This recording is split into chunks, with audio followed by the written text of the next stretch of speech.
their hope was gone. But you know, my brothers and my sisters, the life of a believer is predicated on hope. The day you stop hoping, that day you start dying. They were hopeless. They were not expecting a resurrection on the third day. But guess who was expecting a resurrection? The enemies of Jesus. Why? Because the devil, after they hung him on the cross and they saw him die, and the demons got back, they started celebrating. They were high each other high fives.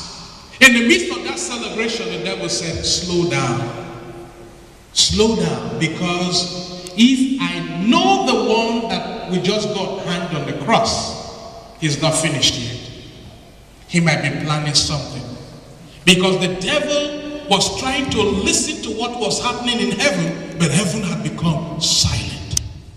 Heaven was silent, earth was silent, Jesus was silent. This silence was deafening.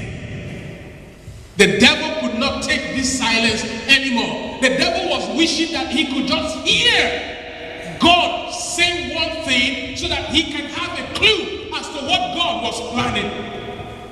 He was so confused. He said to his demons, I don't like this silence in heaven. I don't like this silence on earth. We've got to do something. So move now, go to the Pharisees, get the Sanhedrin to go to Herod, because I don't trust this guy.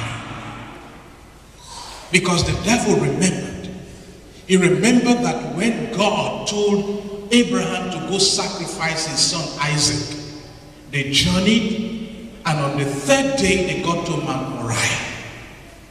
When Abraham put out his hand to take the life of the boy, God said to Abraham, don't lay your hand on that boy. The third day. The devil remembered that when they were in the land of Egypt, one of the plagues was that darkness covered the land of Egypt for 3 days.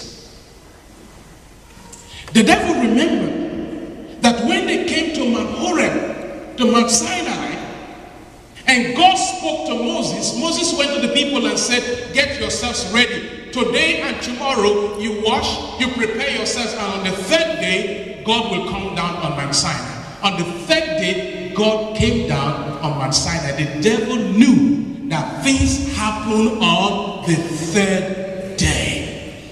He remembered that Jesus had said when the Pharisees asked him in John chapter 2, after he had cleaned out the temple, they said to him, on whose authority do you do this? Jesus said, pull down this temple, and in 3 days I'll raise it up.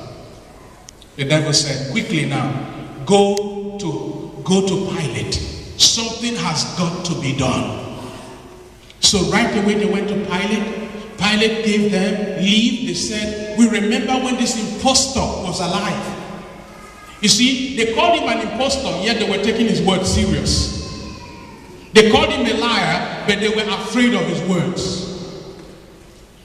So Pilate gave them leave. He said, go make the tomb secured as much as you want. So they got there and they secured the tomb.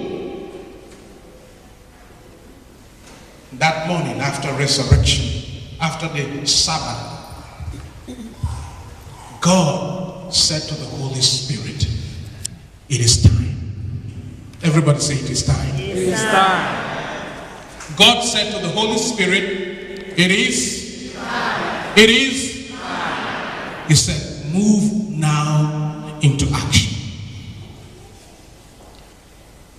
So the Holy Spirit got up from his throne, and who was the first person the Holy Spirit summoned? He summoned Archangel Michael, because he knew that Satan was expecting something to happen on the third day. He knew that there was a battle to be fought. One was fought in heaven long ago. This time there was the possibility of another battle being fought on the earth. So the Holy Spirit summoned the Archangel Michael. Michael got all his warriors. Imagine in heaven now, all the archangels, the warriors of the Archangel Michael, all dressed in their battle gear, all ready with their eyes because they could not understand what happened on that day on Good Friday at Calvary, but they knew that now something was about to happen, because it is not every day that Michael summons them to put on their battle gear.